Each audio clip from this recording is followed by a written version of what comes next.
आज बाबा कह रहे हैं, मीठे बच्चे, बाप आए हैं कलयुग की महफिल में।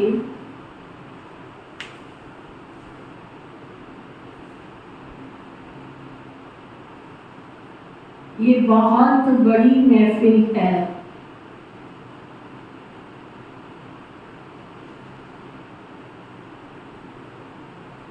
इस महफिल में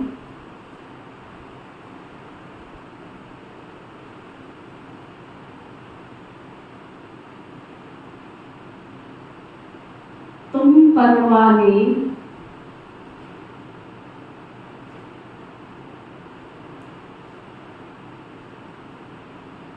क्षमा पर फिदा हो, पावन बनते हो।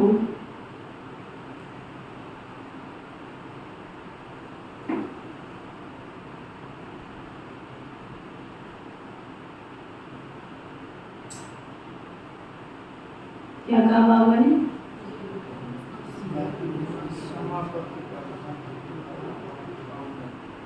फिर बाबा पूछ रहे हैं, यदि बच्चों का पुरुषार्थ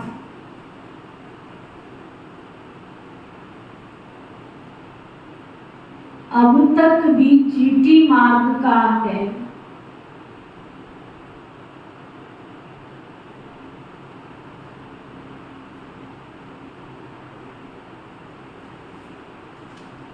तो उसका कारण क्या है?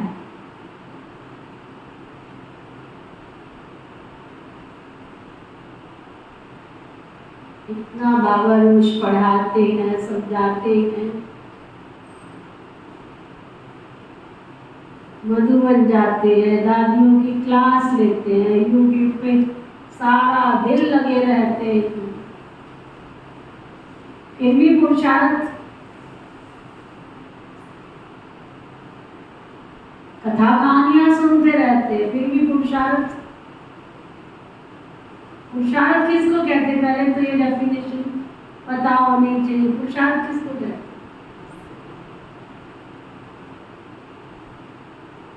क्लास में आते हुए पुरुषार्थ है?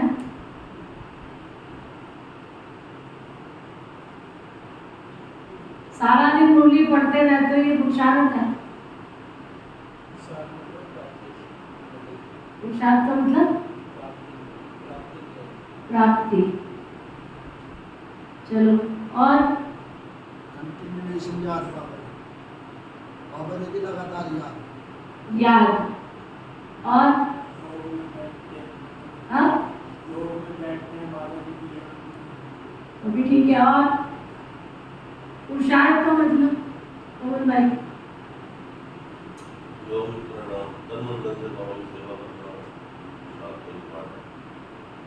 पुरुषार्थ मुरली पढ़ना पुरुषार्थ नहीं है।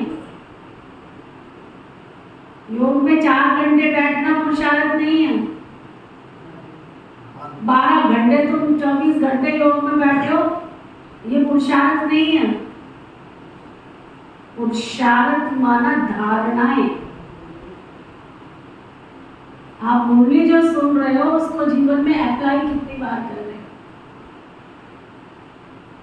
कंप्यूटर में जो पढ़े लिखे लोग हैं, मोबाइल यूज करते हैं, कंप्यूटर यूज करते हैं, वो बहुत सारा सब कुछ लिख लेते हो उसमें, फिर ऑप्शन मांगता है सेव करो।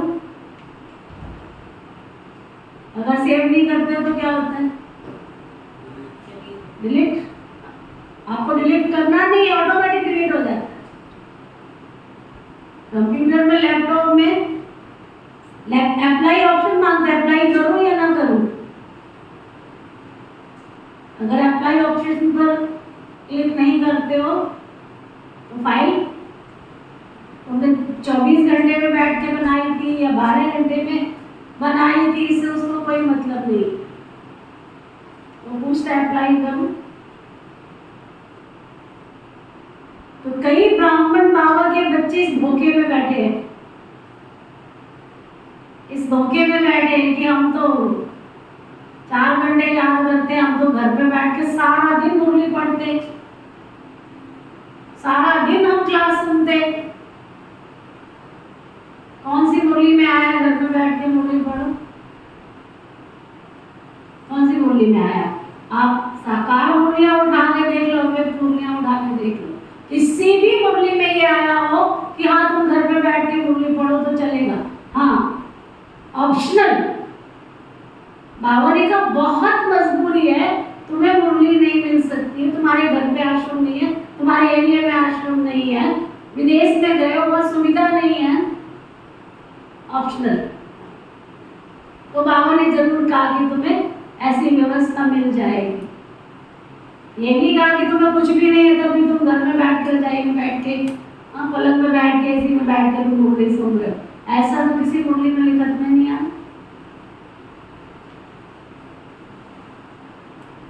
तुम लाल बत्ती में बैठ के कितनी देर योग कर रहे हो, लेकिन लाल मन हुआ तुम्हारा? मन तो दुनिया की सैर कर रहा था। तो वो पुरुषार्थ नहीं। 4 घंटे बैठे या 8 घंटे बैठे या 1 घंटे बैठे, वो पुरुषार्थ नहीं। पुरुषार्थ तुम्हारा धारणाएं मेरी कितनी परिपक्व हो रही है। बाबा की 3 पेज की मुरली में से कितनी बातों को, कितनी शिक्षाओं को, कितने महावाक्यों को मैंने अपनी लाइफ में अप्लाई किया है। जब तक मेरे पास अप्लाई का और सेव का बटन नहीं है, तब तक जो प्राप्ति बाबा से होनी है वो प्राप्ति नहीं हो पाती। द्वापर युग से मंदिर में आपसे ज्यादा लोग जाते रहे, खंडराओं में, गुफाओं में हमसे ज्यादा तपस्या की उन्होंने। और अभी भी दुनिया में ऐसी भक्त आत्माएं हैं, उनका डेली रूटीन है कि उन्होंने मंदिर में अगर 4 बजे आरती है तो पहुंचना है। बहुत ऐसी भक्त आत्माएं मिलेंगी जिन्होंने शिव जी मंदिर या हनुमान मंदिर या दुर्गा मंदिर या कृष्णा मंदिर या देवी मंदिर कहीं भी जाने का अगर मन में प्रण किया है, वो खाना नहीं खाना मंजूर है, लेकिन वहां जाए बिना वो खाना नहीं खाती। ऐसे कई भगत आत्माएं आपको संसार में मिल जाएंगी। और हम कह रहे हैं कि हमको भगवान मिला है ना। जीवन के 2 धुरी के पहिए, नियम और संयम। अगर हमारा अभी तक ना नियम है और ना संयम है तो गाड़ी मंजिल पर पहुंचेगी नहीं। जीवन के 2 धुरी के पहिए, नियम और संयम। अगर सतयुग में जाना है, उच्च पद की प्राप्ति करनी है, तो ना नियम तोड़ सकते हैं ना संयम तोड़ सकते हैं। अगर दोनों में से एक भी गया तो भी मंजिल पर नहीं पहुंचे। वो बाबा पूछ रहे आज का प्रश्न, यदि बच्चों का पुरुषार्थ अब तक भी चीटी मार्ग का है,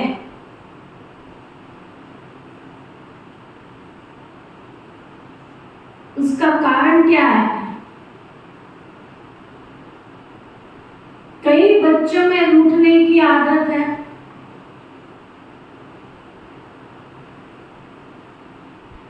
बाप से रूठकर पढ़ाई छोड़ देते हैं।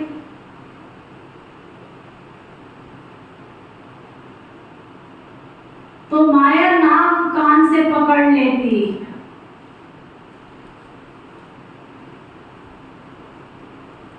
इसलिए पुरुषार्थ आगे नहीं बढ़ता।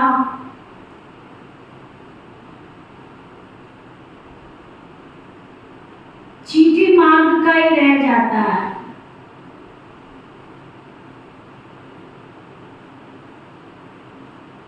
बच्चों को मुरलीधर बनने का शौक चाहिए।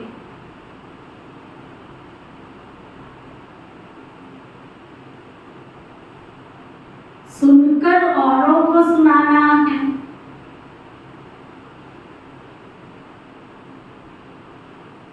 रिजल्ट देनी है ना। समझ में आया? कहावत हो, जो बच्चे मुरली मिस करते हैं,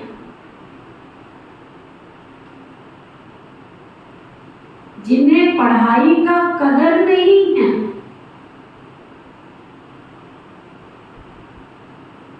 वह कभी वक्तावर नहीं बन सकते। वक्तावर माना भरपूर नहीं बन सकते। रजे हुए कहते हैं ना, ये तो रजा हुआ लगता है, बिल्कुल रजे हुए खानदान से लगता है भरपूर।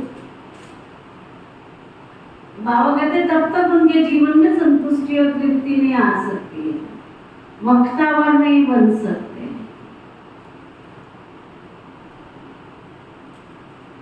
ना समझ में आया? माया कान से भी पकड़ लेती है, नाक से भी पकड़ लेती है। कैसे पकड़ती है? आखिर तुम्हारा कान और नाक पकड़ती है, कान में उल्टी सुल्टी बातें प्रवेश कर जाती है। पता है तेरे लिए फलाना क्या बोल रहा था, फलानी क्या बोल रही थी, वो भी ओम नमः शिवाय। नाक से आ गई माया, नाक पकड़ लिया, फीलिंग ही भरी रहती है, मुझे ये सब क्यों बोल दिया, मुझे ऐसे क्यों कह दिया गया, मेरा मान गवा दिया, मेरी इज्जत गवा दी। अरे इस कलयुग में कौन सा मान तो कौन सी इज्जत। क्या तो हम सेवाधारी हैं, बाबा के घर में सेवा करने आए। हनुमान जी ने जूते चप्पलों में बैठ करके सेवा करी। पांडवों ने जब यज्ञ रचा ना, यज्ञ अश्वमेध यज्ञ रचा, या तो श्री रामचंद्र जी ने रचा था, तो उसमें कहते हैं हनुमान जी ने सेवा ली थी जूते चप्पलों के पास में, भोजन की पत्तलें उठाने का काम किया। और जब पांडवों ने यज्ञ रचा तो उस समय तो श्री कृष्ण जी ने सबकी पत्तलें उठाने का काम लिया। इस समय मैं भगवान के रूप में नहीं आया हूँ, मैं इस घर का सदस्य बन करके आया हूँ। तो सारा सेवा का भार उन्होंने उठाया। उस समय वो इस पोजीशन में नहीं थे कि मैं कृष्ण हूँ, मेरे को नमो किया जाए, नमा किया जाए। ये संगम युग पर हमारा पार्ट, हम देवी देवता बन नहीं गए हैं, देवी देवता बन रहे हैं। सेवा कोई भी छोटी नहीं होती है, चाहे वो झाड़ू की सेवा है, चाहे बर्तन की सेवा है, चाहे भाषण की सेवा है, चाहे राशन की सेवा है। बाबा ने किसी मुरली में नहीं कह रखा है इस सेवा के नंबर ज्यादा है और इसके कम है।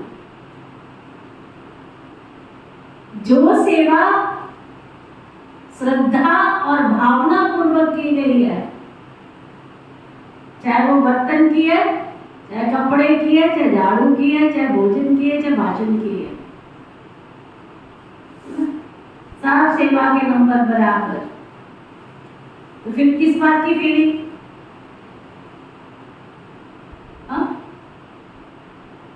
फिर किस बात की फीलिंग? तो माया को चांस मत दो, वो जो नाक से और कान से आकर के हमको पकड़े। समझ में आया? तो क्या बताया बाबा ने? नंबर 1, कई बच्चों को रूठने की आदत है, बाप की पढ़ाई को छोड़ देते हैं, घर में बैठ जाते हैं, नाक और कान से माया पकड़ लेती। मुरलीधर बनने का शौक नहीं होता है, इसलिए इन सब बातों को अटेंशन देना है ना। गीत है, महफिल में जल उठी क्षमा परवाने के लिए, ओम शांति। परमपिता परमात्मा शिव को क्षमा भी कहते हैं। नाम बहुत डाल देते हैं तो मनुष्य मूझ गए, आत्मा भी ज्योति स्वरूप है, अब तुम जागती ज्योत बन रहे हो। क्षमा आई है, ये महफिल तो बहुत बड़ी है, कोई तो आकर बाप के बनते हैं, बाप का बन जीते जी। बाप पर फिदा हो जाते, देह अभिमान छोड़ा तो आप हुए तो मर गई दुनिया। देह अभिमान छोड़ा, पूछो अपने आप से, बाबा के बच्चे बने, देह अभिमान छोड़ा, आप कौन हो? बाबा पूछ रहा है आप कौन हो? आत्मा। आत्मा शरीर को छोड़ देती तो सारी दुनिया उनके लिए जैसे मर गई ना। आत्मा ने शरीर छोड़ा तो तुम उसको मिलाओ, गंगा जल से मिलाओ या पंचामृत से मिलाओ। आत्मा ने शरीर छोड़ा तो हो गए ओम नमो शिवाय। अभी बाप भी कहते हैं बच्चे अपने को आत्मा समझो, हम तो बाप के हैं ना। शरीर का भान मिटा देना। मनुष्य मरते हैं तो देह सहित सब कुछ भूल जाते हैं, समझते हैं शरीर छोड़ा तो तैल्लुक टूटा। शरीर के साथ तो नाता है ना। तुम शरीर होते हुए भी अशरीरी रहते हो क्योंकि तुम्हारा तैल्लुक अब बेहद के बाप से हो गया।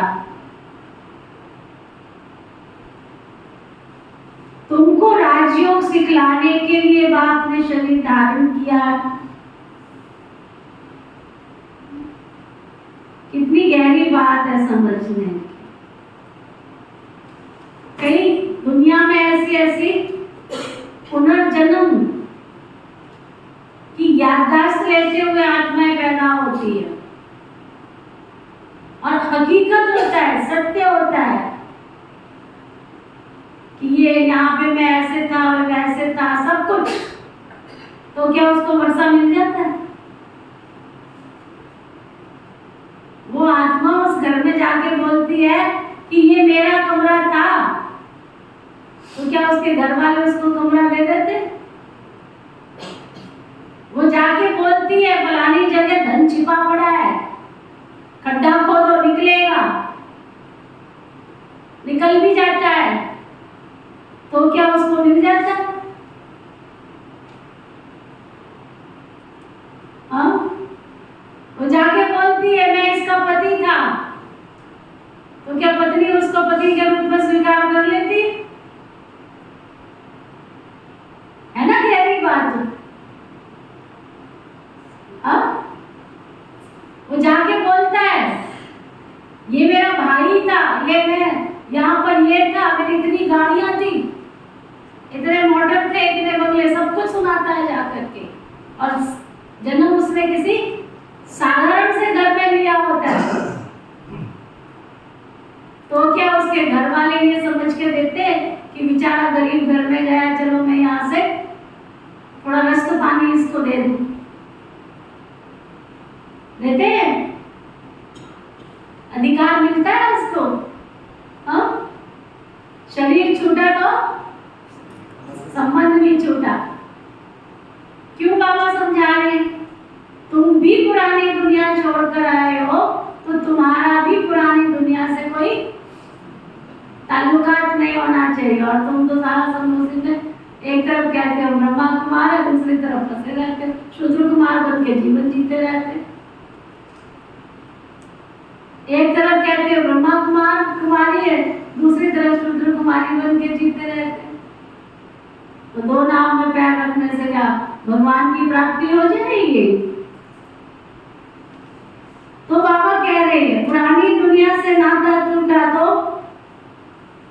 तुम्हारा अब ताल्लुकात एक बेहद के बाप से हो गया है। तुमको राजयोग सिखलाने के लिए बाप ने शरीर धारण किया। महफिल में आए हैं ना, तुम्हारे में भी कोई पूरा जानते हैं, कोई अधूरा, कोई तो कुछ भी नहीं जानते, मिट्टी के माधव गोल गोल घूमते रहते हैं। आते भी रहते हैं, जाते भी रहते हैं, कभी आगे कभी चले। समझा ही नहीं है कि भगवान इस सृष्टि पर आया। महफिल में आए ना बाबा, बाप कहते हैं मैं इस रचना में आया हुआ हूँ। ये बातें मनुष्य ही समझेंगे, भारतवासी जानते हैं। शिव जयंती भी, शिव है परमपिता परमात्मा, सभी आत्माओं का बेहद का बाप। वह आते तो जरूर है, मंदिर भी है, मंदिर तो ढेर बनते। जैसे क्राइस्ट तो एक ही था ना, उनकी यादगार में जड़ चित्र कितने ढेर बनाए। ये भी परमपिता परमात्मा जिनको पतित पावन कहते हैं, उनके भी मंदिर बहुत ढेर सारे बनाए। ये है अभी पतित दुनिया की महफिल, फिर होगी पावन दुनिया की महफिल। पावन दुनिया में वो आते नहीं है कौन? शिव बाबा तो पावन दुनिया में, पावन दुनिया किसको कहते हैं? पावन दुनिया की महफिल तो बहुत छोटी होती और बहुत सुखी रहते, इसलिए वहां आने की बाबा को कोई दरकार ही नहीं। सब बच्चे बाबा के सुरक्षित होते हैं, सब राजी खुशी रहते हैं, सब खेल कूद में मस्त होते हैं। लौकिक दुनिया में भी देखो, जब बच्चे खेल कूद में मस्त होते हैं तो माँ बाप को ध्यान रखते हैं कि माँ बाप कहाँ हैं। जब उनको पैसे की जरूरत है, जब उनको भूख लग रही है, जब कोई चीज वस्तु चाहिए, जब कोई दुबड़ा, तो फिर मम्मी पापा याद आ जाते हैं, है ना? तो ऐसे यहाँ भी है, जब बहुत दुखी हो जाते हैं, शांत होते हैं, परेशान होते हैं, तो भगवान की याद आ जाती है। जब सतयुग में चले जाते हैं तो वहां तो किसी भी चीज की दरकार ही नहीं होती है, तो भगवान को कैसे याद करें। बाबा कहते आना है बड़ी महफिल में, उनका नाम ही है पतित पावन। ये है पतित दुनिया, फिर पावन दुनिया भी है। उसी नई दुनिया में जरूर थोड़े होंगे ना, तुम बच्चों में नंबरवार पुरुषार्थ अनुसार सच्ची सच्ची सेवा करते हैं।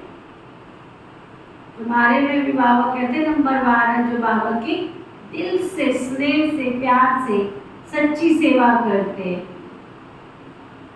सच्चाई की सर्विस का सबूत तो निकलता है ना। तो बाप महफिल में आए हैं, वो है पतितों को पावन बनाने वाला। कहा जाता है charity begins at home. Bharat अविनाशी बाप का अविनाशी बर्थ प्लेस है। मनुष्य भूल गए हैं शिव बाबा कब आया था, उनको ही पतित पावन कहा जाता है। आते भी पतित शरीर में, उनकी महिमा कितनी भारी है। शिवाय नमः। तुम्हारी महिमा भी अपरंपार। वैकुंठ की कैसे स्थापना करते हैं? जिस वैकुंठ की महिमा अपरंपार है, तुम बच्चे ही जानते हो, और जैसे ऐसे वैकुंठ में जाने के लिए पुरुषार्थ करते हो। बाबा ने पहले कौन सा दृश्य दिखाया कि ऐसी सुंदर स्वर्णिम दुनिया जहाँ सुख ही सुख है, दुख का नाम निशान भी नहीं है, जिसे वैकुंठ कहा जाता है। तुम वहां जाने के लिए पुरुषार्थ करते हो, परंतु तुम्हारा पुरुषार्थ बड़ा ठंडा चीटी मार्ग का देखते हैं। माया किसको कान से, किसको नाक से पकड़ती रहती है, कभी नाक में आके बैठ जाती है, कभी कान में घुस जाती है, किसको भी छोड़ती नहीं है माया। सुना, किसको भी नहीं छोड़ती। सोचते भी है ऐसे शिव बाबा को निरंतर याद करें, पति पत्नी को कितना याद करती। ये तो पतियों का पति है ना, बाबा है ना, ये तो पतियों का पति बाबा है ना। ऐसे बाबा को तो कितना प्यार से याद करना चाहिए। ऐसे बाबा की हम कितनी महिमा गाएं। जितनी महिमा की जाए, ये है ना गीत, प्रभु तुम्हारी जितनी महिमा करे उतनी कम है, उतनी कम है। ऐसे बाबा की महिमा तो अपरंपार है। गीत आदि में भी शिव बाबा की कितनी महिमा करते। तेरी महिमा अपरंपार। इतनी महिमा क्यों गाई जाती है? कोई तो कारण होगा ना गाने का। कभी तो भगवान ने अथाह सुख दिया होगा, कभी तो भगवान ने अथाह खुशी दी होगी। तुम जानते हो बाप ही भारत को स्वर्ग बनाते, भारत को कितना ऊंच बनाते हैं। बाबा आते तो कितना ऊंच बनाते। रावण फिर नीच बना देते, बाप आकर के फिर से हमको कितना सुखी बनाते, कितना ऊंच बनाते, कितना सुखी बनाते। दोजक से बहिष्ठ बना देते हैं एकदम, नर्क से फिर से एकदम इसको स्वर्ग बना देते। ऐसे बाप को कोई जानते नहीं। पतित तो सारी दुनिया, भला शोका होटल के सुख आदि है, परंतु सब अल्पकाल के लिए। चाहे शोका होटल चले जाओ, चाहे विदेश चले जाओ, बाबा कहते हैं अल्पकाल के सुख। ये सब अल्पकाल के लिए, ये सब मृग तृष्णा के समान। पाई का भी इस दुनिया में सुख नहीं है, चारों तरफ दुख ही दुख है, चारों तरफ दुख ही दुख।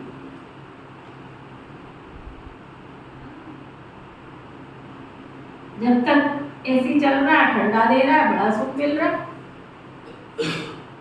लाइट गई, ओम नमो शिवाय, खा लो पंखे की हवा, खा लो टीवी की, देख लो टीवी को। सुख के साधन इतने इकट्ठे कर रखे हैं तुमने घर में। एक छोटी सी लाइट पड़ी के ऊपर, दो तारों के बीच में।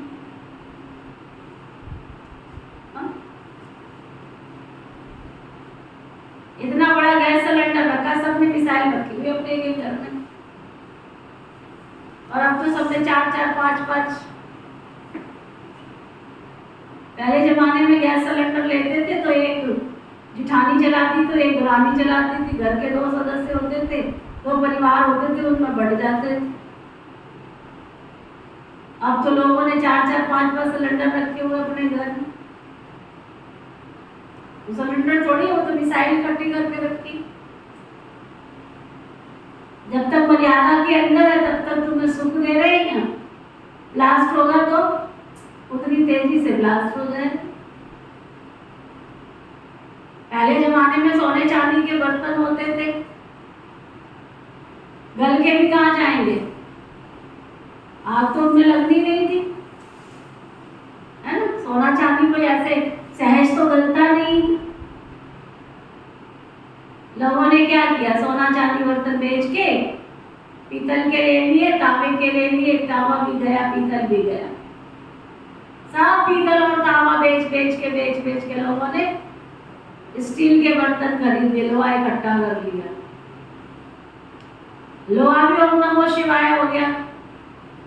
अब तो लोगों ने क्या, हाँ, प्लास्टिक के बर्तन इकट्ठे कर लिए। एक आग लगी तो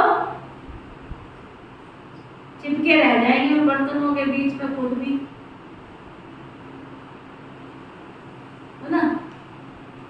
छूट भी नहीं पाएंगे उनसे।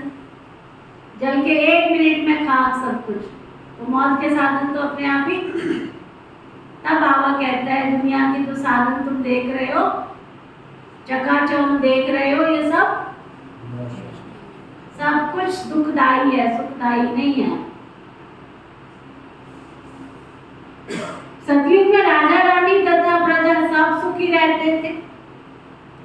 अभी तो कितना दुखी, राजा को भी नींद नहीं, प्रजा को भी चैन नहीं। प्रजा भी दुखी तो राजा भी दुखी। कुर्सी पे बैठे हैं तो कुर्सी का डर, नहीं बैठे तो कुर्सी खींचने की, कैसे भी मिल जाए कुर्सी का खेल। सबसे पुराना खेल है कुर्सी का, जो अब तक चल रहा है। कभी खेला है कपिल भाई ने कुर्सी का खेल? नहीं खेला? चलो क्लास के बाद खेलते हैं आज। पहले स्कूल में खिलाते थे। हाँ, अभी यहाँ खिलाते हैं कुर्सी का खेल। क्लास में एक रिहर्सल करते हैं, देखते कौन राजा बनता है। कुर्सी गेम। बाबा कहते हैं कितना रिश्वत आदि खाते हैं, कितना पाप करते रहते हैं, पाप करते रहते हैं। भारत दैवी संप्रदाय था, भारत की बड़ी महिमा है जबरदस्त। अब तुम जानते हो भगवान की महिमा गाते हैं, याद करते हैं, परंतु जानते नहीं। अरे भगवान कहते हो तो भगवान का पूरा नाम तो चाहिए ना। उनका नाम है शिव, उनकी सारी महिमा गाते हैं, परंतु उनके नाम रूप देश काल को कोई जानते नहीं। कह देते हैं उनका नाम रूप भी नहीं, परंतु देह अभिमान के कारण उनको याद भी नहीं करते, याद करते भी है तो बिना समझ के। गाते हैं तुम मात पिता हम बालक तेरे, तेरी कृपा से सुख करे। तुम समझा सकते हो लौकिक मात पिता तो है ना, फिर ये कौन से मात पिता हैं? पिता कैसे सृष्टि रचते हैं, कैसे मुख वंशावली रच उन्हीं को राज्य भाग्य दे देते। सो तो केवल तुम बच्चे ही जानो और न जाने, तुम्हारे में भी फिर नंबरवार ही जानते। तुम समझते हो शिव बाबा ब्रह्मा तन से आकर पढ़ाते। शिव बाबा की इतनी भारी महिमा है, ब्रह्मा द्वारा राजयोग सिखाकर हमको वैकुंठ का मालिक बनाते। जरूर ब्रह्मा सरस्वती पहले पहले जाकर लक्ष्मी नारायण बनेंगे। जगत अम्बा और जगत पिता सामने बैठे हैं, वही विश्व के मालिक बनेंगे, उनके साथ कुमार कुमारियां भी। ये दिल वाला मंदिर देखो कितना सुंदर, कितना अच्छा बना हुआ है। ये मंदिर आदि तो पहले के बने हुए हैं, अभी हम तुलना करते हैं, हमारी यादगार का पूरा मंदिर है ये। देखो ये भी कितना वर्णन है, कैसे नीचे तपस्या कर रहे हैं और ऊपर स्वर्ग दिखाया हुआ, कितना सुंदर। आप यादगार तो देखो कैसी कैसी बनाई हुई है। कहाँ कहाँ देखो, कहाँ पांडवों की यादगार, कहाँ देवताओं की यादगार, कहाँ देखो। वंडर तो तब लगता है जब रावण नाम की चीज हुई ही नहीं और रावण की कुटिया दिखा देते हैं। यहाँ रावण रहा करता था, यहाँ रावण ने सीता को चोरी किया। तो कौन सी सीता को चोरी किया ये लोगों को पता नहीं। त्रेता के लास्ट वाले राम की जो सीता थी वो चोरी हुई तो सही, और त्रेता के लास्ट वाले राम की सीता चोरी। द्वापर युग आया ना, त्रेता के बाद द्वापर युग आया, तब आत्मा विकारी बनी। द्वैत राज से द्वैत मत होगी, दो मतें होगी, इसलिए यादगार बनी हुई है संसार के लिए। कहीं ना कहीं तो खेल किए है ना ये सब कुछ। बाबा कहते शिवाय नमो का गीत तो जरूर रखना चाहिए। 2-4 गीत फर्स्ट क्लास रख लेने चाहिए। ये बाबा अपना अनुभव सुनाते हैं, दिल होती है बाबा की याद में रहकर खाएं परंतु भूल जाते। वो तो कहते हैं मैं अभोक्ता हूं, उनको ये नहीं आता कि ये अच्छा है ये बुरा है। बाप कहते मैं आता ही हूं तुम बच्चों को पति से पावन बनाने, क्योंकि रावण ने तुम्हारे ऊपर जीत पहन ली है ना। अब फिर उस पर बच्चे तुमको जीत प्राप्त करनी है। रावण को तुमको कौड़ी जैसा बनाकर देवाला निकाल देते। भारत का देवाला निकला हुआ है। आप देखो जितनी भी जेल है ना, हर एक जेल में जाकर के सर्च करके आओ, जितने भी कैदी हैं वहां पर खुशी से गए हैं। जेल में आराम मिलेगा इसलिए गए हैं, काम धंधा नहीं करना पड़ेगा। बोलते नहीं गुनाह किया, कोई पाप किया तो गए हैं। तो पाप की जड़ क्या है? पाप की जड़ क्या है? विकार है ना। कोई काम के वशीभूत होकर के गए, बलात्कार किया तो काम के वशीभूत हुए तो जेल चले गए। कोई क्रोध की हिंसा की, वो पाप किया तो जेल चले गए। कोई लोभ के वश होकर के छीना झपटी करी, राम राम जपना पराया माल अपना किया तो जेल चले गए। कोई मोह की बंदरी बन करके एक दूसरे को मारा, काटा पीटा तो चले गए। कोई अहंकार के वश आकर के एक दूसरे को हिंसात्मक घटना की तो जेल चले गए। कोई ईर्ष्या के बस, कोई द्वेष के बस, कोई ना कोई विकार छिपा पड़ा है हर पाप के पीछे। तो वो पाप कहाँ पहुंचाया? जेल में। अब जेल में क्यों रखा जाता है, इसका भी हमें चिंतन करना चाहिए। घर के कमरे में ही पर बंद कर दो, जेल बनाएगी। बताओ कितना गवर्नमेंट खर्चा कर रही है। तो तुम पाप किया, तुमने दुख दिया, उसके बाद तुम्हारे ऊपर खर्चा कर रही है। 3 टाइम सुबह नाश्ता भी है, दूध भी है, खाना भी है, पीना भी है, सब कुछ है, चाहे जैसा भी मिलता हो। खर्चा तो खर्चा ही है। क्यों कर रही है? कि तुम यहाँ एकांत में बैठ के रियलाइज कर सको कि तुमने ये पाप किया, ये पाप की जड़ क्या है, कारण क्या है पाप का। और कई ऐसे हैं जो वहां जाकर के रियलाइज करते हैं, माफी मामा लिखते हैं लोग, फिर वहां जेल में रह करके देखते हैं कि ये यहाँ आकर के परिवर्तन हो गया है, उनको फिर छुट्टी भी मिल जाती। सुना? तो बाबा कहते रावण ने क्या किया, तुमको जेल में पहुंचा दिया, कैदी बना दिया, तुमको तुम्हारा देवाला निकाल दिया। फिर तुम साल्वेंट बनाता हूं तुमको। इन साल्वेंट बुद्धि मनुष्य ही बनते हैं ना।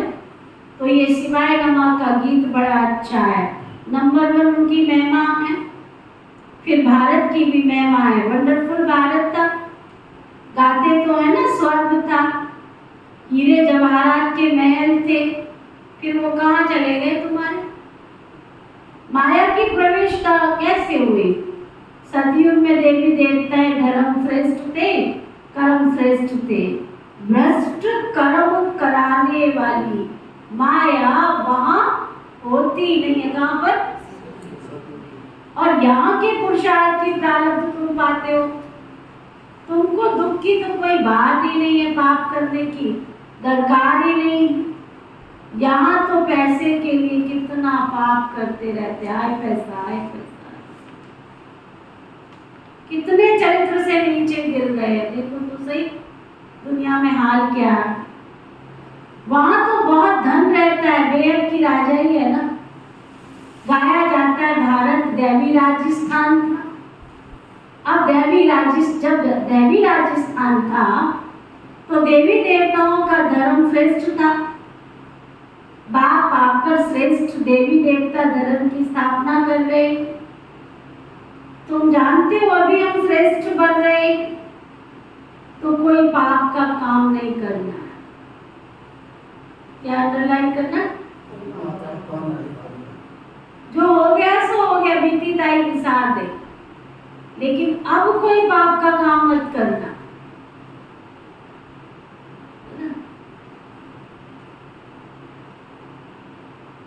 डर रहना चाहिए।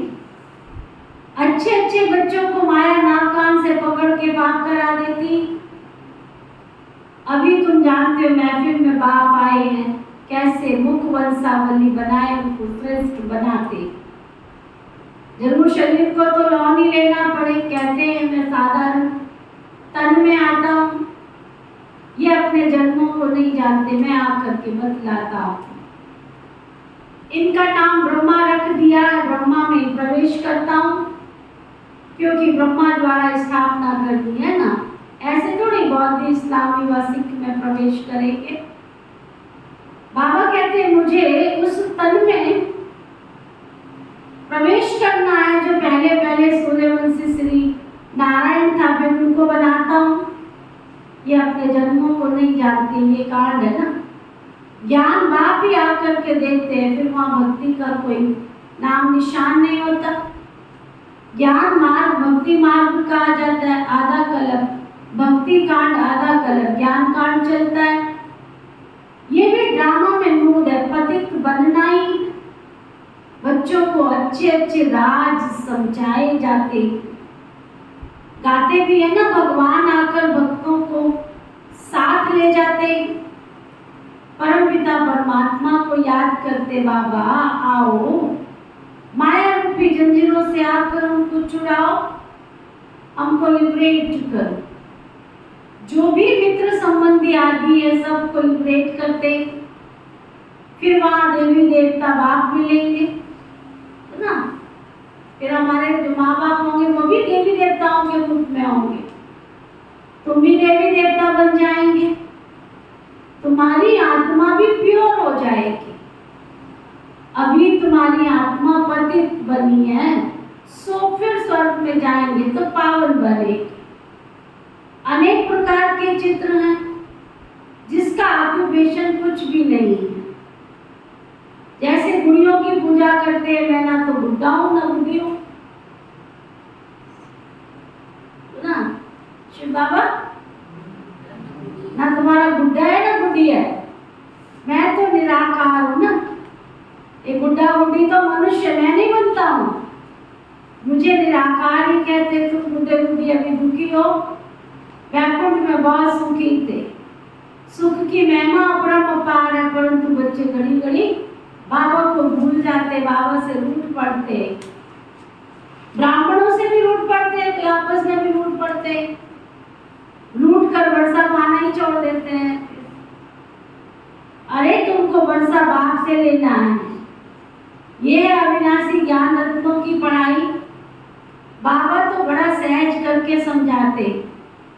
भले तुम कहाँ नहीं जा सकते हो, आ सकते हो, अच्छा मजबूरी है तुम्हारी, पीजीआई के पेशेंट बने हो, नहीं उठ सकते हो पलंग से, तो मुरली मंगा के पढ़ सकते हो, इसमें कोई नुकसान की बात नहीं है। लेकिन हाँ, क्या क्या कह रहा है बाबा? लेकिन हाँ, अगर तुम बाबा के सबूत बच्चे हो, सच्चे बच्चे हो, तो सर्विस का सबूत देना। सर्विस का सबूत नहीं तो तुमको मुरली भेजकर भी क्या करेंगे? सुन लिया? बड़े आए घर में बैठ के मुरली पढ़ने वाली, मुरली का सबूत क्या दे रहे हो? न तन की सेवा, न मन की सेवा, न धन की सेवा। हम मुरली रोज पढ़ते हैं, सुबह दोपहर शाम। न तन की सेवा, न मन की सेवा, न धन की सेवा, न संबंधियों की सेवा। तो ऐसी मुरली पढ़ने का क्या काम? तो बाबा ने क्या कहा आज? अगर वो किसी काम में नहीं आ रहे तो ऐसे लोगों को मुरली बेचकर भी क्या करेंगे? मुरली पढ़ी जाती है, अंडरलाइन करो, मुरली मुरली पढ़ी जाती है धारण करने के लिए। अगर एक कान से सुन दूसरे से निकाल देते हैं तो फिर क्या कर सकेंगे? बाबा को याद ही नहीं करते। जरूर कोई पाप कर्म किया तो बुद्धि को ताला लग गया। अब उनको कुछ भी समझाओ समझ में नहीं आ रहा। बाबा तो कुछ नहीं करते। बाबा तो समझाते रहते हैं तुमको बहुत बहुत मीठा बनना, अपने दिल से पूछना, हम किसी को तंग तो नहीं करते, हमसे कोई नाराज तो नहीं होते। लेकिन यूं तो बाहर वाले बहुत नाराज होते हैं, उन्हें तो उनको श्रीमत के अंदर रहकर तुमसे कोई नाराज तो नहीं होते, बॉर्डर लाइन पर।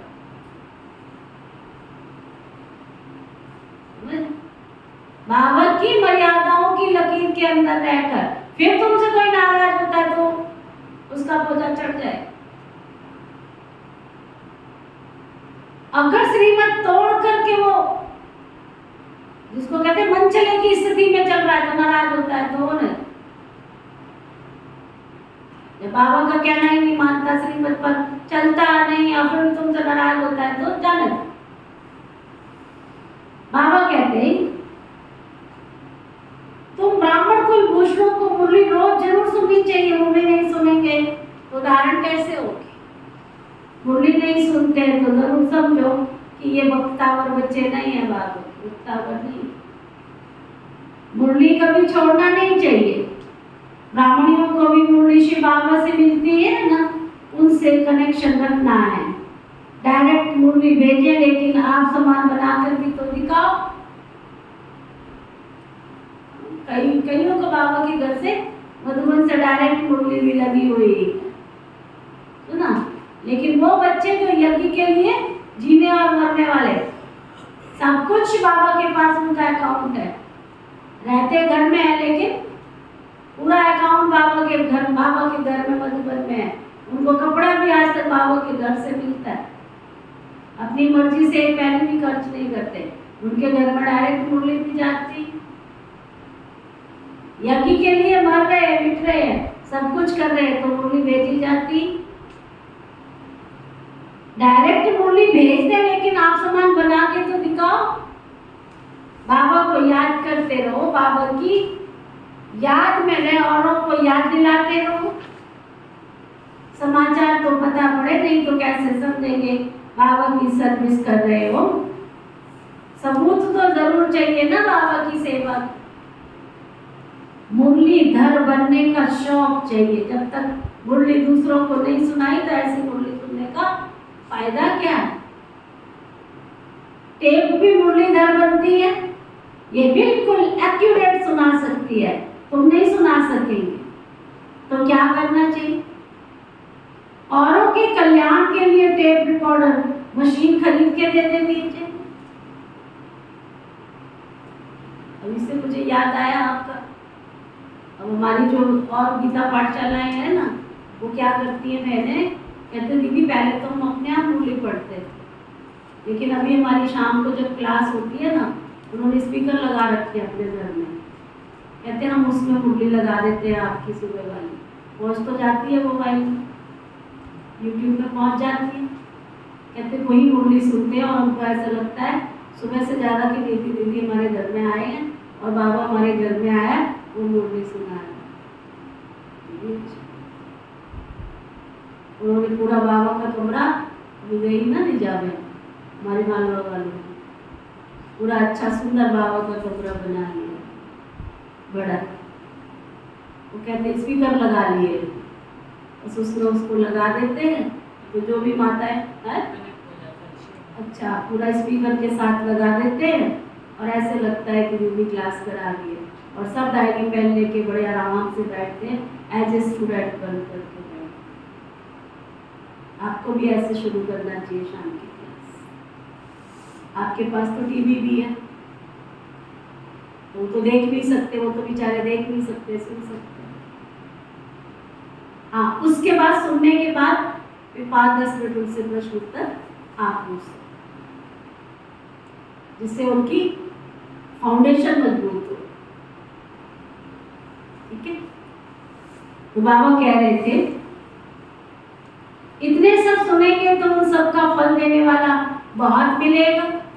अगर तुमने किसी को साधन दे दिया, टीवी लगा के दे दिया, कोई मोबाइल दे दिया, आजकल तो मोबाइल से मुरली सुनते हैं, कोई कुछ साधन दे दिया, तो कितने लोग सुनेंगे उससे तुमको फिर उसका पुण्य मिल जाएगा।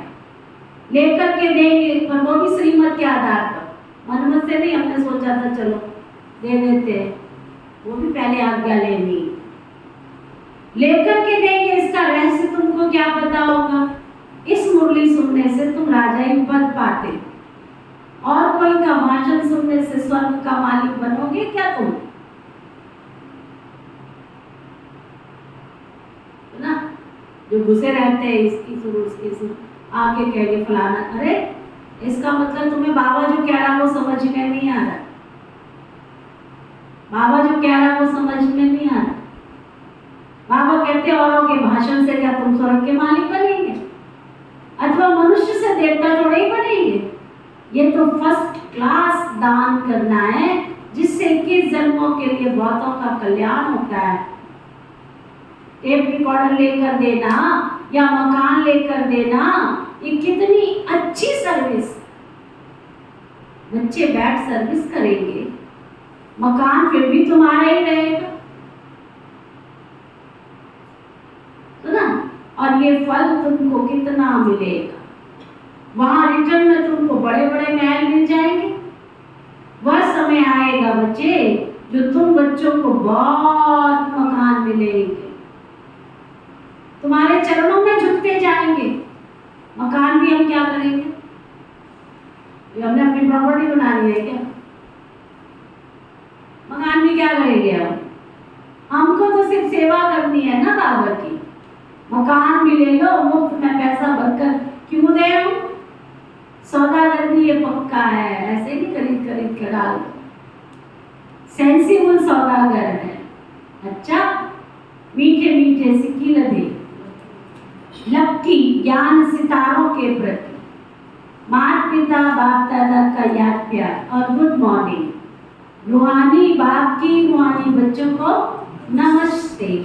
हम सब रूहानी बच्चों की रूहानी बाप दादा को दिल का शांत सितवा प्रेम से नमस्ते नमस्ते जी। धारणा के लिए सार, पुरुषार्थ के लिए मुख्य पॉइंट्स। शरीर में होते सबसे नाता तोड़,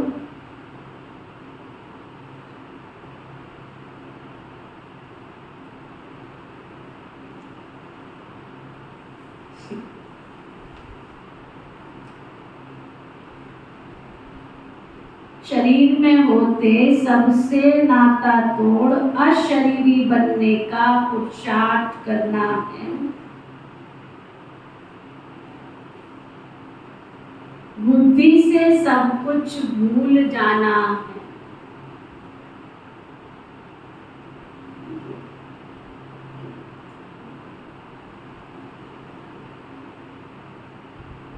पुरुषार्थ कर सर्विस का सबूत देना है।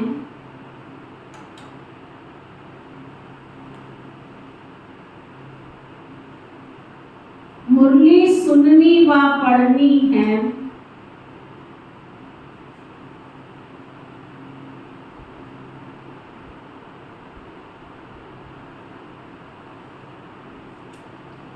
धारण करने के लिए, सुना, कथा पढ़ने के लिए नहीं बाबा कह रहा है। अगर धारणा करनी है तो मुरली ढंग से पढ़ो। एक कान से सुन दूसरे से निकालना नहीं है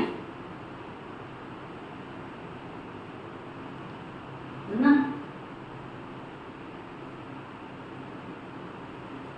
वरदान, सतगुरु प्यारे बाबा का वरदान,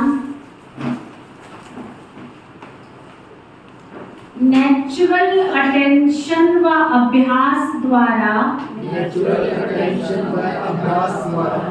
नेचर को परिवर्तन करने वाले भव सिद्धि स्वरूप भव अटेंशन व अभ्यास द्वारा नेचुरल अटेंशन द्वारा अभ्यास द्वारा परिवर्तन करने वाले सिद्धि स्वरूप भव सिद्धि स्वरूप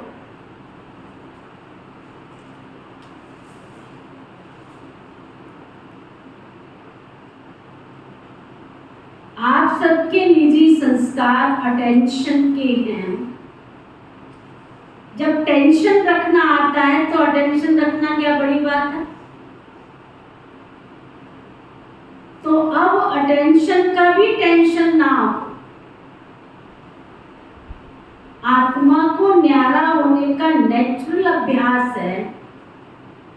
न्यारी थी, न्यारी है और फिर न्यारी बनेगी। जैसे अभी वाणी में आने का अभ्यास पक्का हो गया है, ऐसे वाणी से परे न्यारे होने का अभ्यास भी नेचुरल हो जाए तो न्यारेपन के शक्तिशाली वाइब्रेशन द्वारा सेवा में सहज सिद्धि प्राप्त करेंगे और ये नेचुरल अभ्यास नेचर को भी बदल देगा।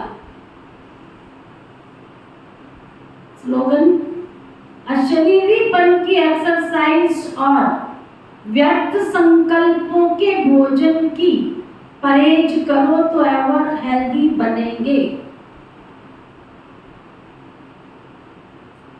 अशरीरीपन की एक्सरसाइज, बार बार देह से न्यारे होने का अभ्यास करो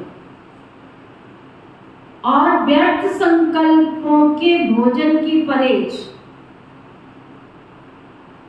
जो अब तक भी कई ब्राह्मण आत्माओं के व्यर्थ संकल्प चलते रहते हैं, बाबा कहते स्वयं को उन संकल्पों से बचाओ।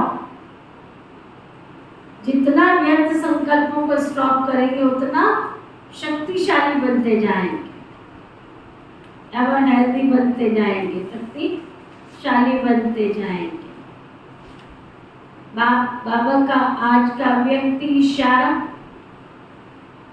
पावरफुल याद के लिए सच्चे दिल का प्यार चाहिए। अगर बाबा की याद शक्तिशाली करनी है तो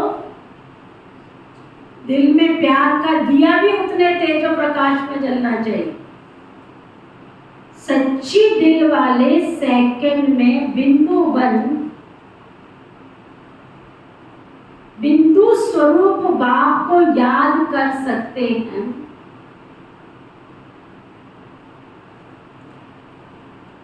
सच्ची दिल वाले सच्चे साहिब को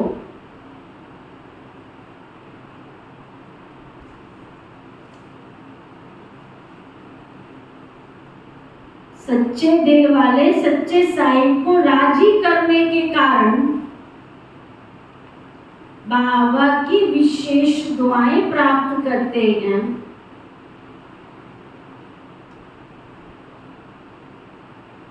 जिससे एक संकल्प में भी स्थिति को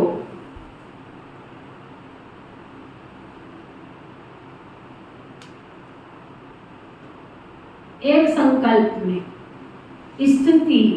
संकल्प में स्थित हो, ज्वाला रूप की याद का अनुभव कर सकते हो। पावरफुल वाइब्रेशन विश्व में फैला सकते हो। ओम शांति।